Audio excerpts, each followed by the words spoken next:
Celebramos el segundo domingo del tiempo de Adviento. En la Santa Misa nos encontramos por primera vez en Adviento a San Juan Bautista. Lo encontramos vestido con piel de camello, ceñido con un cinturón, un hombre que se alimentaba únicamente de dátiles y de langostas, pero no creas que esas langostas lujosas de los restaurantes, no.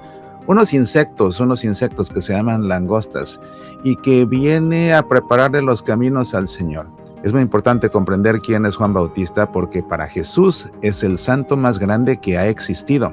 Es su precursor y no solamente porque predicó antes que él, sino por otros detalles muy puntuales que para poder entenderlos hay que desmenuzar el evangelio que escuchamos en la Santa Misa y leerlo además en su contexto del tiempo de Adviento. Acompáñame en pasión por el evangelio. Vamos a hacer este ejercicio juntos y aprender más acerca de Juan Bautista, acerca del Adviento y a prepararnos así para escuchar el evangelio en la Santa Misa.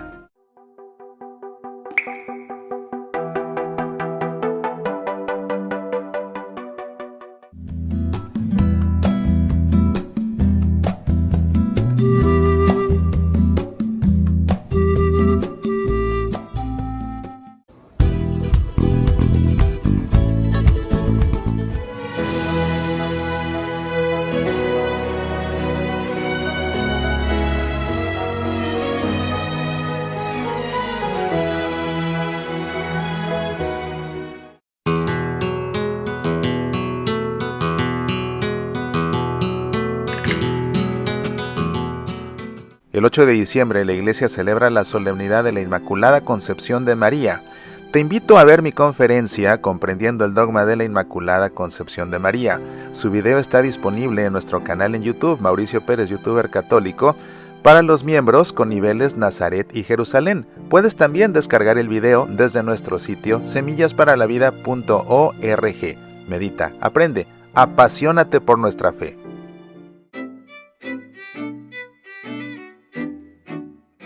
Me da mucho gusto que me acompañes una vez más en este itinerario de Adviento que, como expliqué la semana anterior, se divide en 4 fases que corresponden a cada una de las semanas y a cada uno de los domingos. La primera semana de Adviento, el tema es la invitación a la vigilancia en espera de la venida del Señor en la parucía, en su segunda venida, cuando venga al final de los tiempos con toda su gloria a juzgar a vivos y muertos, no tanto en la Navidad, sino más bien en la parucía. El segundo domingo de Adviento, que es este, se refiere al juicio del Señor. Su protagonista es Juan Bautista, quien reaparecerá el próximo domingo de Adviento, el tercero, que es el de Gaudete y que celebraremos con un gozo particular. Y el cuarto domingo de Adviento corresponderá, ahora sí, a la preparación concreta de la Navidad. Hay que recordar que del primer domingo de Adviento al 16 de diciembre, la Iglesia celebra las ferias menores de Adviento, así como los 3 primeros domingos de Adviento, que todavía no nos preparan en concreto para la Navidad, sino que más bien esta gran mayoría del Adviento nos prepara para ese encuentro definitivo que vamos a tener con el Señor cuando venga a juzgarnos. Y a partir del 17 de diciembre se celebran las ferias mayores de Adviento y el cuarto domingo de Adviento, y entonces sí, esos últimos días del Adviento y ese último domingo del Adviento nos van a preparar para la Navidad. Y en la misa de este domingo sus lecturas giran precisamente en torno a este tema, el juicio del Señor. Y sobre eso vamos a reflexionar en esta ocasión. Hoy debes tú encender la segunda vela de tu corona de Adviento, que debe tener 3 velas moradas y una vela rosada para el tercer domingo. La primera vela la debiste encender el domingo pasado y en esta ocasión enciendes la primera y la segunda, las 2 juntas. Pues bien, ¿qué te parece si entramos en materia? Y para ello vamos a leer el evangelio que está tomado del evangelio según San Mateo, dado que estamos en el ciclo litúrgico A. Después haremos su análisis bíblico y terminaremos con un momento de oración. Vamos pues a comenzar poniéndonos en presencia del Padre y del Hijo y del Espíritu Santo. Amén. Esto dice Mateo en su evangelio. En aquel tiempo comenzó Juan el Bautista a predicar en el desierto de Judea, diciendo: Arrepiéntanse, porque el reino de los cielos está cerca. Juan es aquel de quien el profeta Isaías hablaba cuando dijo: Una voz clama en el desierto, preparen el camino del Señor, enderecen sus senderos. Juan usaba una túnica de pelo de camello, ceñida con un cinturón de cuero, y se alimentaba de saltamontes y de miel silvestre. Acudían a oírlo los habitantes de Jerusalén, de toda Judea y de toda la región cercana al Jordán. Confesaban sus pecados y él los bautizaba en el río. Al ver que muchos fariseos y saduceos iban a que los bautizara, les dijo: raza de víboras, ¿quién les ha dicho que podrán escapar el castigo que les aguarda? Hagan ver con obras su arrepentimiento, y no se hagan ilusiones pensando que tienen por padre a Abraham, porque yo les aseguro que hasta de estas piedras puede Dios sacar hijos de Abraham. Ya el hacha está puesta a la raíz de los árboles, y todo árbol que no dé fruto será cortado y arrojado al fuego. Yo los bautizo con agua, en señal de que ustedes se han arrepentido. Pero el que viene después de mí es más fuerte que yo, y yo ni siquiera soy digno de atarle las sandalias. Él los bautizará en el Espíritu Santo y su fuego. Él tiene el bieldo en su mano para separar el trigo de la paja. Guardará el trigo en su granero, y quemará la paja en el fuego que no se extingue. Esta perícopa que escuchamos este domingo en la Santa Misa es, por supuesto, la perícopa de la predicación de Juan el Bautista. Recuerda que la regla de oro de la interpretación bíblica consiste en ubicar un texto en su contexto. Así pues, encontramos esta perícopa en una sección del Evangelio según San Mateo que habla acerca de la preparación del ministerio de Jesús. Ese es el contexto amplio de esta perícopa, que acotándola de una manera más específica, inicia esta perícopa, esta sección, de modo que su contexto inmediato es solo la perícopa siguiente, en la cual se nos habla del bautismo de Jesús. Ahora, el contexto litúrgico de este evangelio, obviamente, son las lecturas que lo acompañan. En esta ocasión, la lectura del profeta, a la que le decimos primera lectura, está tomada del libro del profeta Isaías, que también juega un papel fundamental a lo largo del Adviento. Y la idea litúrgica de esta lectura de Isaías en esta misa es: le hará justicia a los pobres. Responderemos a la profecía de Isaías con el Salmo 71, diciendo en la antífona: ven Señor, Rey de justicia y de paz. Y la carta del apóstol, que está tomada de la carta de Pablo a los romanos, tiene por mensaje litúrgico: Cristo salvó a todos los hombres. Le hará justicia a los pobres, ven Señor, Rey de justicia y de paz, Cristo salvó a todos los hombres. Estas ideas conforman este contexto litúrgico del Evangelio, que de las diferentes ideas importantes que podemos extraer, su mensaje en esta misa es: arrepiéntanse porque el reino de los cielos está cerca. Esto lo sabemos porque estas ideas están señaladas en los títulos de las lecturas, que aparecen estos títulos en el leccionario precediendo a cada una de ellas.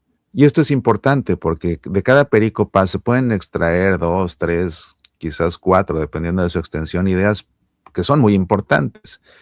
Pero para poder dar el sentido concreto a la misa concreta, es que en el leccionario aparecen esos títulos, que son precisamente los que te muestro aquí. Y estos nos sirven para hilar cada una de las lecturas y darles su sentido litúrgico a través de un hilo conductor que sirve como mensaje principal de la misa. Claramente vemos la justicia, vemos la necesidad de un arrepentimiento porque el reino de los cielos está cerca. Cosa que entenderemos más en un momento cuando comencemos a analizar esta perícopa del Evangelio según San Mateo.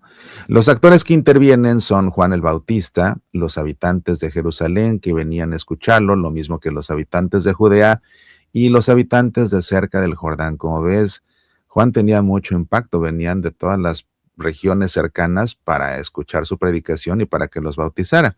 Pero también aparecen los fariseos y los saduceos que vienen a ser bautizados por Juan, pero claramente no con el mejor de los corazones, y por eso es que Juan los reconviene.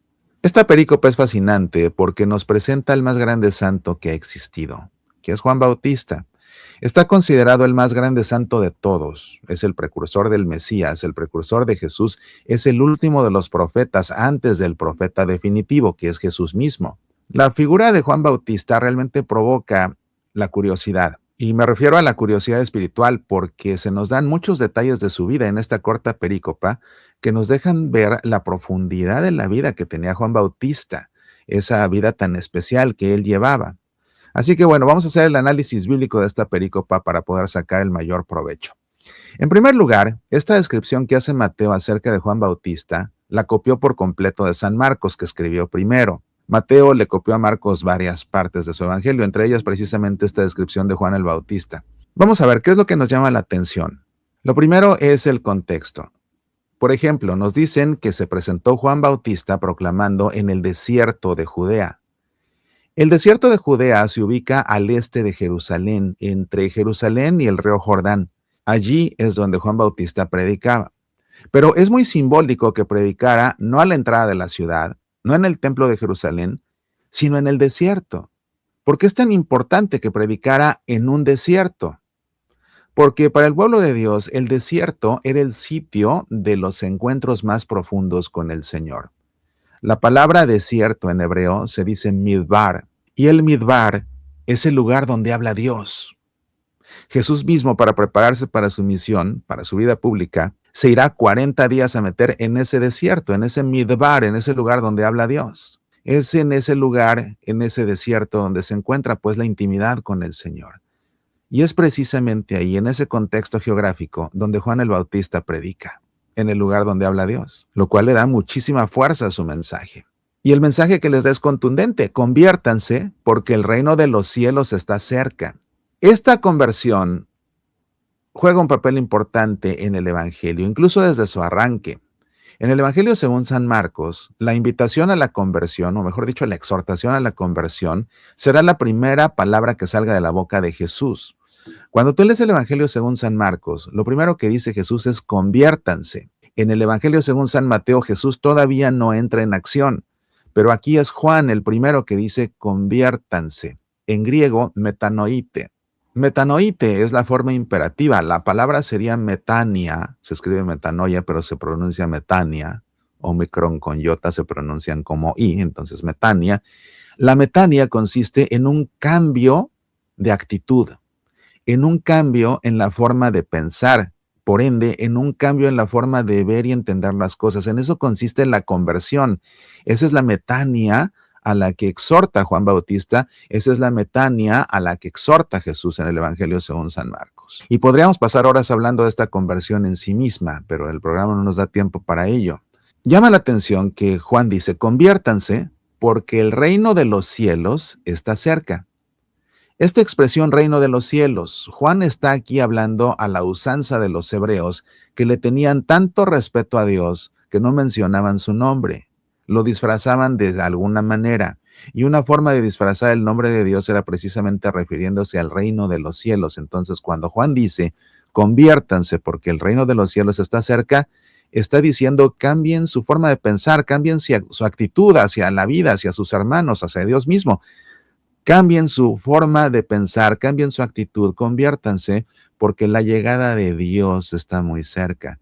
Y precisamente esta llegada de Dios se manifestará muy poco tiempo después, cuando llegue Jesús, el Hijo de Dios, para ser bautizado por Juan Bautista ahí en ese río, y Dios Padre desde una nube se manifestará hablando, diciendo, este es mi Hijo muy amado, en quien he puesto mis complacencias, escúchenle, y vendrá el Espíritu Santo en forma de una paloma.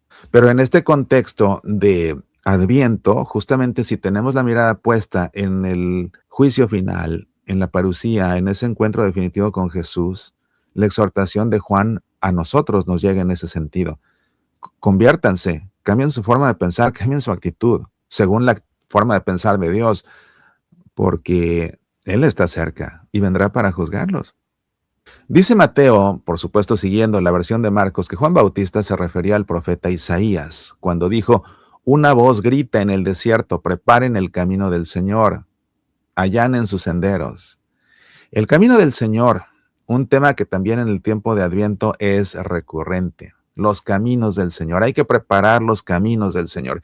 Y estos caminos del Señor, a veces pensamos que son los caminos que nosotros tenemos que recorrer para llegar al Señor. Pero en realidad los caminos del Señor que hay que preparar son los caminos a través de los cuales el Señor va a llegar hacia nosotros. Y en esta primera parte del tiempo de Adviento que nos preparamos no tanto para la Navidad, sino para nuestro encuentro con Jesús en su parusía, al final de los tiempos, cuando venga a juzgarnos, y eso te incluye a ti y a mí, es muy importante, porque hay que preparar a través de nuestra propia conversión los caminos para que el Señor venga a nosotros. Si queremos que el Señor se acerque a nosotros, tenemos que prepararnos. Y ya nos dio la clave. ¿Cómo nos tenemos que preparar? Conviértanse. Yo te decía, metanoite, cambia tu actitud. En eso consiste la conversión, en cambiar tu actitud acerca de todas las cosas y de todas las personas y de Dios mismo. Revisa tu actitud sobre todo. Si tú cambias tu actitud, vas a convertirte. Ese es en esencia el cambio que requiere la conversión. Y de esta manera preparamos los caminos del Señor para que Él venga a nosotros. Ahora, Juan tenía una túnica de pelos de camello y un cinturón de cuero. Juan se viste a la usanza de otro de los profetas, Elías, que vestía igual, de esa forma tan austera. Ahora Juan le imita la vestimenta, una túnica de pelos de camello y un cinturón de cuero. Y se alimentaba además con saltamontes o langostas, según la traducción, y con miel silvestre. Interesante la dieta de Juan Bautista, saltamontes y miel silvestre. ¿Por qué es interesante el hecho de que se alimentara precisamente de saltamontes? Otra vez, el Evangelio más bien habla de langostas. Yo creo que en el leccionario que te leí, en la pericopa que aparece en el leccionario de México, que se emplea en varios países, además de México, incluyendo Estados Unidos, yo creo que lo tradujeron como saltamontes, precisamente para que la gente no pensara que se refiere a las langostas grandes, a esos crustáceos, a esos mariscos. No, se refiere a unos insectos que son como saltamontes, pero que eran mucho más grandes que un saltamontes habitual. Por eso se llamaban langostas. Pero bueno, langostas o saltamontes. El caso es que son estos insectos. El hecho de que se alimente de ellos, claro, nos deja ver que Juan llevaba una vida muy austera. No se alimentaba con grandes manjares, se alimentaba con insectos. Claro, estos insectos, estos saltamontes son ricos en proteína, entonces por supuesto que le daba para sobrevivir. Definitivamente era la dieta de una persona sumamente austera, pero también llama la atención que se alimentaba con miel silvestre. ¿Por qué? Bueno, a lo mejor piensas, claro, pues con la miel, el azúcar, eso le da energía. Sí, pero hay una razón mucho más importante por la cual se especifica que él se alimentaba de miel silvestre. Y es que el alimento por excelencia de la tierra prometida era la leche y la miel.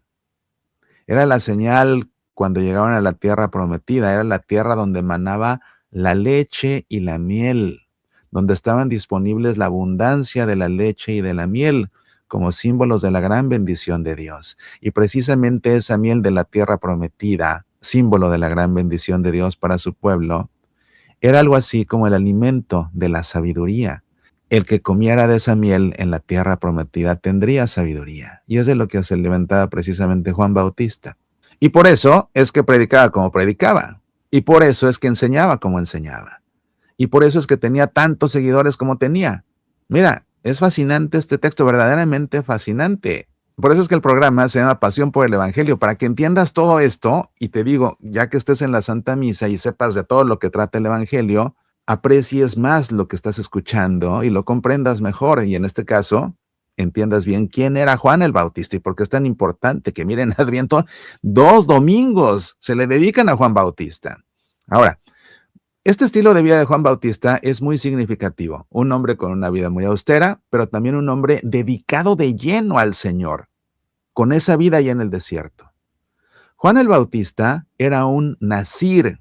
Los nazires en el pueblo de Dios eran personas que estaban consagradas a Dios de lleno, de una manera absoluta. Algunos nazires eran incluso consagrados a Dios desde el seno de su madre, desde antes de nacer. Y Juan Bautista es uno de ellos. Desde que a Zacarías, el arcángel Gabriel, le anuncia que va a nacer, ya desde ahí le da la pista de que ese hijo suyo va a quedar consagrado. Y está consagrado desde el seno de su madre Isabel. En el Antiguo Testamento también hubo nazires que fueron consagrados del seno de su madre. Pensemos, por ejemplo, en Samuel, el último de los jueces. Él era uno de los nazires y quien lo consagra es su propia madre. Ella no podía tener hijos y le promete a Dios que si tiene un hijo, se lo va a consagrar y lo va a llevar al templo. Y Dios le concede el hijo. Y ella lo lleva al templo desde muy pequeño. Y así Samuel es uno de los nazires, que como te decía, eventualmente será el último de los jueces. Pero hay otro de los jueces del que se habla poco actualmente. Yo me acuerdo cuando era niño que había un juez de la Biblia, de este periodo de los jueces, que era así como un héroe incluso para los niños. Y cuando íbamos al catecismo era uno de nuestros héroes, y me refiero a Sansón, que por cierto, busca en mi canal Mauricio Pérez, youtuber católico, el programa El Club de los Búhos, y busca una emisión que le dedicamos precisamente a Sansón. Actualmente, poco se habla acerca de Sansón. Yo creo que los niños de hoy conocen poco acerca de Sansón. Pero vale la pena conocer su historia, porque es una historia emocionante, de fortaleza, bueno, hasta de amorío. Hay incluso una ópera acerca de Sansón.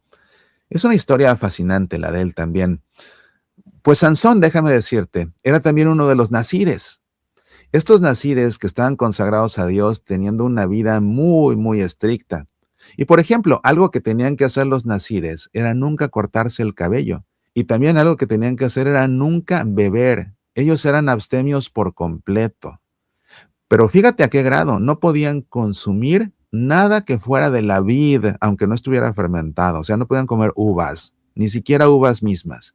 Es más, ni siquiera uvas secas, o sea, no podían comer pasitas. No podían entonces comer uvas, no podían comer pasitas, no podían beber vino, no podían beber vinagre, nada que tuviera que ver con la uva. Y eso era parte de su consagración. Y como te digo, no podían tampoco los nazires cortarse el cabello. Y como fruto de esa consagración absoluta, de ese nacirato de Samuel, de Sansón. Bueno, en el caso de Samuel, su premio es ser juez, y de hecho Samuel será el último de los jueces de Israel, como te decía. En el caso de Sansón, el premio a su fidelidad es precisamente una fuerza descomunal que le permite vencer a los filisteos. Y recordarás que precisamente por enamorarse de Dalila, que es la que lo seduce, cosa que un nazir no podía hacer, no podía dejarse seducir, pues resulta que en un momento de flaqueza, a fin de cuentas, los nazires son humanos, no son superhombres, son humanos. Entonces, fíjate, con toda la gran fuerza que tenía Sansón, se deja seducir por Dalila. Y peor, le revela el secreto de su fortaleza que estaba en su cabellera. Y ella se lo divulga a los filisteos, que a fin de cuentas era cómplice de ellos. Actuaba como una especie de espía, justamente tratando de enamorar a Sansón para extraer el secreto de su gran fortaleza. Entonces un día que se queda dormido Sansón, recuerdas que Dalila le corta el cabello y al cortarle el cabello pierde su fortaleza. ¿Esto qué significa? ¿Que era magia lo del cabello? No, esto es una manera simbólica de explicar cómo la fortaleza de Sansón la tenía precisamente debido a su fidelidad a Dios en su nacirato. Pero al momento que deja de ser fiel a Dios y se deja que le corten el cabello y además incluso llega a consumir alcohol, y por eso se queda dormido, o sea, le entra una debilidad tan fuerte que traiciona por completo el nacirato. Se deja seducir por una mujer, toma alcohol y se embriaga, se queda dormido y le cortan el cabello, echó a perder todo. Y pierde entonces esa fortaleza porque ha perdido la fidelidad a Dios a través del nacirato. Y recordarás que luego lo apresan los filisteos, lo tienen preso, le sacan los ojos, se queda ciego, pero luego le vuelve a crecer el cabello. Renueva él entonces simbólicamente al crecerle el cabello su fidelidad a Dios a través de su nacirato, recupera su fuerza y entonces lo amarran a unas columnas que él derriba, se viene todo encima y con todo acaba con los filisteos. Es una historia verdaderamente épica la de Sansón, pero bueno, te cuento todo esto acerca de Samuel y acerca de Sansón para que comprendas el nacirato, porque precisamente Juan Bautista era uno de ellos, era un nazir. Él también estaba consagrado a Dios, tampoco consumía alcohol, tenía la vida austera, en fin. Pues este Juan Bautista era nada menos que el precursor del Mesías, como te digo, el más grande de los santos que ha habido en la historia del pueblo de Dios. Es el último de los profetas antes del profeta por excelencia, y es su precursor de muchas maneras muy importantes y muy interesantes. Mira, el arcángel Gabriel anuncia el nacimiento de Juan Bautista a su padre Zacarías antes que anunciarle a María el nacimiento de Jesús. En el seno de las madres de ambos, Juan Bautista reacciona cuando siente que llega María llevando a Jesús en su seno. Juan Bautista nacerá antes que Jesús. Juan Bautista comenzará a predicar antes que Jesús. Y posteriormente Juan Bautista será arrestado y llevado a muerte por las autoridades antes que Jesús sea arrestado y llevado a muerte por las autoridades. Hay símiles muy interesantes en uno y en el otro, y siempre va por delante, dando el primer paso, Juan Bautista, desde la anunciación de su nacimiento hasta su muerte. Y bueno, fijándonos de nuevo en esta perícope en concreto, vamos a buscar otro detalle que valga la pena. Aquí los personajes que aparecen son también interesantes. También están las personas que se hacían bautizar por él en las aguas, y también los fariseos y los saduceos. Que vaya que les va mal a estos dos últimos con Juan Bautista, porque los pone realmente muy mal. Porque llegan ellos a bautizarse y lo primero que les dice es raza de víboras. Insulto que después Jesús mismo también, hasta en eso se le adelantó, ¿eh? Hasta en eso se le adelantó a Jesús, en insultar a estos fariseos llamándolos raza de víboras. Jesús luego les dirá lo mismo y hasta peor, raza de víboras, sepulcros blanqueados. Y es que llegan con una actitud que no es la correcta, no llegan con un corazón realmente dispuesto para la conversión. Llegan con una actitud hipócrita.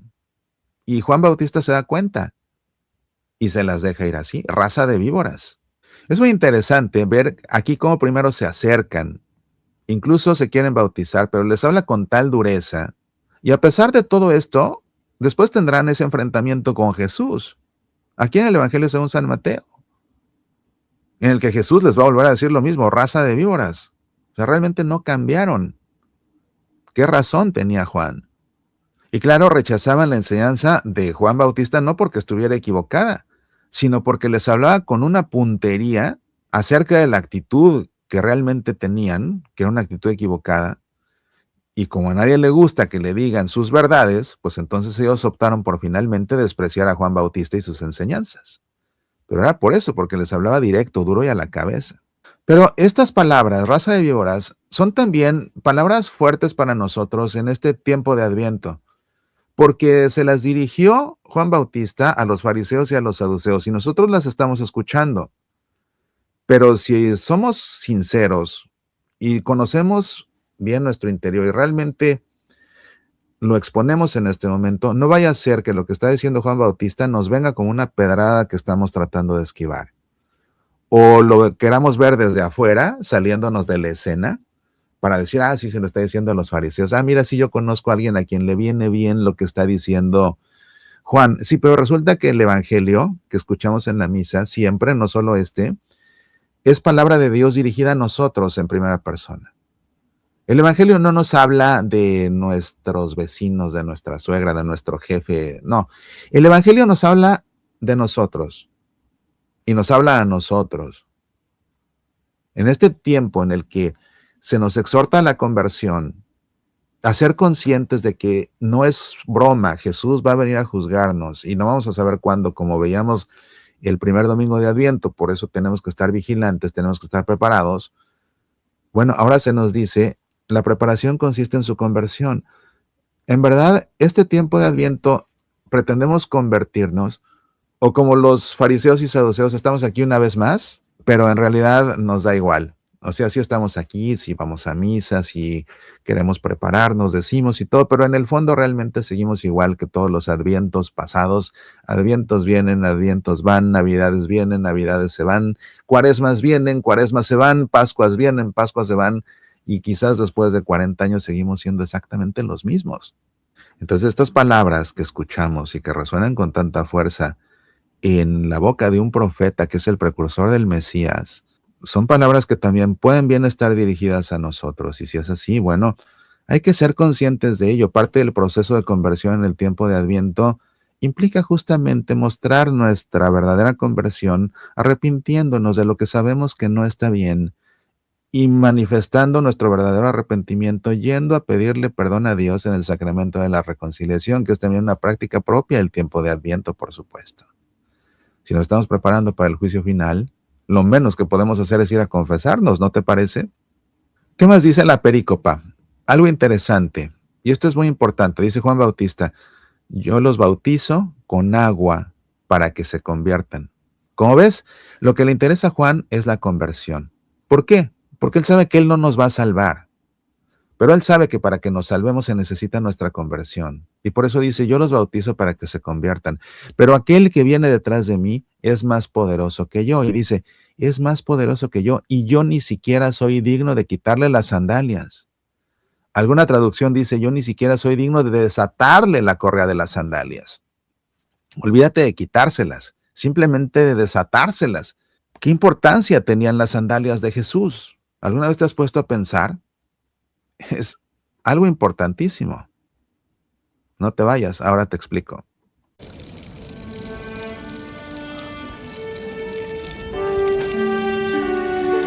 ¿Crees que comprendes en verdad el Adviento?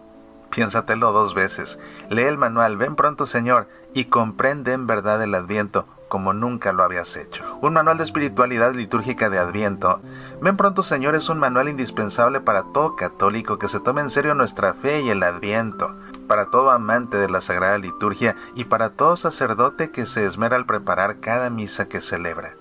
Ven pronto, Señor se ha convertido en un bestseller en Amazon, ocupando el primer lugar en ventas en su categoría. Pídelo en Amazon en su edición impresa o descárgalo en tu Kindle o para leerlo en la aplicación gratuita Kindle. Medita, aprende, apasionate por nuestra fe.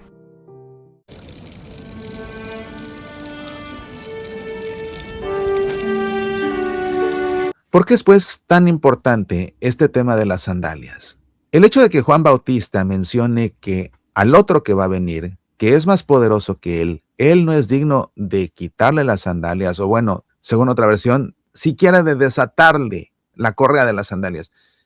Esto se debe a que también en el pueblo de Dios había un papel muy especial que se designaba a algunas personas, y era el papel del Goel. El Goel lo vemos sobre todo de una manera más específica en el libro de Ruth. Ahí vas a encontrar a un Goel hecho y derecho. El Goel tenía una función triple. Su principal función era liberar a los parientes esclavos. Algo muy simbólico. Vas a ver en un momento por qué liberar a los parientes esclavos. Otra función que tenía el Goel era recuperar las tierras que alguien les hubiera quitado. Y la tercera función que tenía el Goel era ajusticiar a los asesinos. Era vengarse de los que habían muerto por asesinato. Entonces, cuando había un asesino, se le llevaba al Goel para que el Goel, según la ley del ojo por ojo, diente por diente, lo matara. Recuerda esto muchísimo tiempo antes de que llegara Jesús. Sin embargo, el Goel no podía matar a alguien a título personal. Primero lo tenía que juzgar el pueblo al asesino. Y si el pueblo lo declaraba culpable del homicidio, entonces ya se lo llevaban al Goel para que el Goel lo ajusticiara. Esas eran las 3 funciones del Goel: liberar de la esclavitud a los parientes, recuperar las tierras que les habían quitado y ajusticiar a los asesinos. Y para instituir a un Goel se tenía que seguir un ritual. Parte de este ritual consistía en que una de las personas era designada para quitarle una sandalia al Goel. Y justamente al quitarle la sandalia, el Goel quedaba instituido como Goel. Pero la persona que le quitaba la sandalia al Goel asumía parte de la responsabilidad del Goel mismo. Era así como un cogoel o un vicegoel. Entonces, cuando Juan Bautista habla de que él no es digno de quitarle las sandalias al que va a venir, y se refiere por supuesto a Jesús, lo que está diciendo Juan Bautista es que ese que va a llegar, ese que es más poderoso que él, que es tan poderoso como lo era un Goel, es tan poderoso como un Goel al que él ni siquiera es capaz de quitarle las sandalias. O sea, está destacando con esa referencia a las sandalias del Goel que es tan superior Jesús a Juan Bautista que Juan Bautista nunca podrá ser ni siquiera el que le quita la sandalia, ni siquiera porque él no va a poder compartir la tremenda responsabilidad y el tremendo poder que sí tiene ese que va a venir.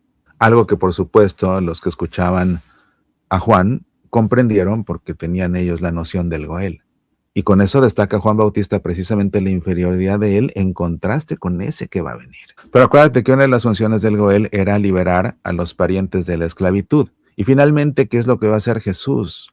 Liberarnos a todos sus hermanos de la esclavitud. ¿De qué esclavitud? De la esclavitud del pecado, por supuesto. Y también, bueno, restituirnos la tierra que hemos perdido, ¿verdad? ese paraíso que perdían nuestros primeros padres y que en consecuencia lo perdimos nosotros. Entonces Jesús es ese Goel. Y pues finalmente Jesús va a vencer al asesino, ese padre de la mentira que hizo que nuestros primeros padres cayeran y por cuyo pecado entró la muerte en el mundo. Entonces, como puedes ver, las tres funciones del Goel, Jesús también las asume y las cumple. Incluso en el Antiguo Testamento se decía que Dios mismo era el Goel de Israel. ¿Por qué? Pues porque es Dios mismo el que les devuelve las tierras de las que una y otra vez los quitan, los sacan, los someten, y Dios mismo les devuelve las tierras, es el que los libera de la esclavitud. Pensemos, por ejemplo, en el caso de los egipcios y el éxodo. Y también, por supuesto, Dios es el que les da la justicia que les hace falta, ¿verdad? Con todos los que los maltratan. Porque piensa, por ejemplo, otra vez en el faraón, cómo hizo sufrir al pueblo de Israel, y después cuando cruza el Mar Rojo y Dios cierra las aguas y el faraón y todos sus ejércitos ahí mueren, bueno, ahí vemos cómo Dios obra justamente como un Goel, entendiendo la noción del Goel que tenía el pueblo de Dios. Entonces, Dios es el Goel de Israel, y se refiere Juan el Bautista a Jesús como este Goel, del cual él no es digno siquiera de quitarle las sandalias. Entonces, Juan el Bautista dice, yo no soy nada al lado de este que va a venir, que es Jesús. Y por supuesto que nosotros estamos preparándonos para la llegada de Jesús, de este Goel. Pero lógicamente todo esto viene asociado con esta idea de un juicio. Por eso es que le interesa a Juan tanto que nos convirtamos, porque va a llegar el juicio. Y así habla Juan el Bautista de ese juicio. Acuérdate, el segundo tema del Adviento, que es el tema de este segundo domingo de Adviento, es el juicio del Señor. Y precisamente es lo que dice ahí, el hacha ya está puesta en la raíz de los árboles. El árbol que no produce buen fruto será cortado y arrojado al fuego. Así. Otra vez, pensando en nosotros, ¿damos fruto con nuestra vida o no? Porque el hacha ya está ahí en la raíz, ¿eh? Ya está lista para que si no das fruto, caput. Es lo que dice aquí Juan Bautista, son palabras fuertes. O sea, es que esto es en serio. Es en serio. La cosa es que nos lo tomemos en serio. Él os bautizará en el Espíritu Santo y su fuego. Él tiene el bieldo en su mano para separar el trigo de la paja. Guardará el trigo en su granero y quemará la paja en un fuego que no se extingue. Refiriéndose, por supuesto, al infierno. Aquí ya es obvio. Así pues, tenemos que prepararle el camino al Señor para que venga a nosotros. Y la preparación, pues, es nuestra conversión. A fin de cuentas, el que nada debe, nada teme. No debe darnos miedo que Jesús venga a nosotros, si es que le preparamos el camino, convirtiendo nuestro corazón, convirtiendo nuestra forma de pensar, para que nuestra forma de pensar, nuestra actitud, se acorde con la voluntad de Dios, y no con la nuestra, si es que este es diferente. Hasta aquí el análisis de esta perícopa del Evangelio que escuchamos en la Santa Misa este segundo domingo del tiempo de Adviento. Para quienes hacen el favor de seguir nuestro programa Pasión por el Evangelio con el propósito de apoyarse para preparar sus homilías, bueno, hay que recordar cuáles son los temas homiléticos de esta ocasión. En primer lugar, los mensajes de cada una de estas lecturas, según las marca el leccionario en sus títulos. Le hará justicia a los pobres. Ven, Señor, Rey de justicia y de paz. Cristo salvó a todos los hombres. Y arrepiéntanse porque el reino de los cielos está cerca. El directorio homilético destaca que el homilista debe reforzar, debe enfatizar en esta misa las invitaciones constantes de Juan al arrepentimiento, enfatizando el horizonte teleológico de esta etapa del Adviento, o sea, lo que va a suceder al final de los tiempos, cuando Jesús vuelve en su parucía para juzgarnos con toda su gloria. Y también el directorio homilético recomienda hablar de las formas como Juan es precursor del Mesías, que son las que ya te mencioné. Es tan importante la figura de Juan como precursor de Jesús en este tiempo de Adviento, que ya en las ferias mayores, a partir del 17, justamente cuando ahora sí nos estemos preparando para la Navidad, los evangelios van a estar recurriendo fuertemente en las ferias mayores, en concreto el 19, el 21, el 23 y el mismo 24 de diciembre, acerca de los relatos en torno al nacimiento de Juan Bautista. Esa será la preparación del Evangelio inminente para la Navidad. Recordarnos cómo sucedió el nacimiento de Juan Bautista. Ese nivel de importancia tiene como precursor que incluso para la celebración de la Navidad lo antecede él de manera inmediata. Juan Bautista, el santo favorito de Jesús mismo. Pues bien, creo que con este programa tienes muchísima información para reflexionar acerca de Juan Bautista, acerca del juicio del Señor, acerca de la conversión que necesitamos y acerca del tiempo de Adviento. ¿Qué te parece si ahora ponemos todo esto que hemos aprendido en manos del Señor y nos recogemos en un momento de oración, reflexionando sobre todo esto en presencia de Dios mismo? Yo te invito a que por un momento cierres tus ojos, pongas tu mano sobre tu corazón y en tu interior hagas eco a estas palabras.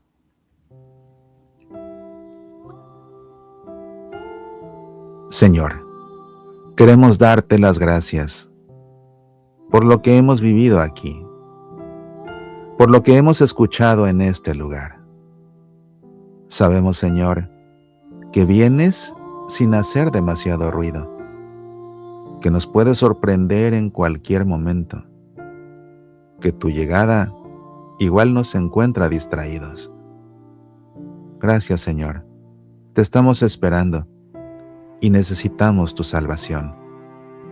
Te añoramos y queremos que nos acompañes. Te deseamos y nos comprometemos a ser mejores. Oh Señor, que nada ni nadie nos aparte de ti. Amén. En el nombre del Padre y del Hijo y del Espíritu Santo. Amén.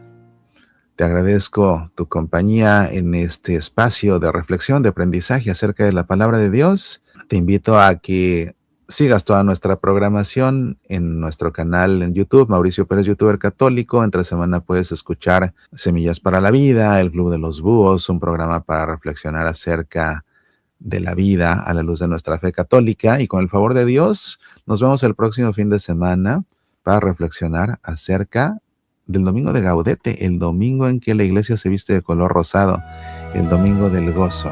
Nos vemos pues. Hasta entonces, apasionate por nuestra fe.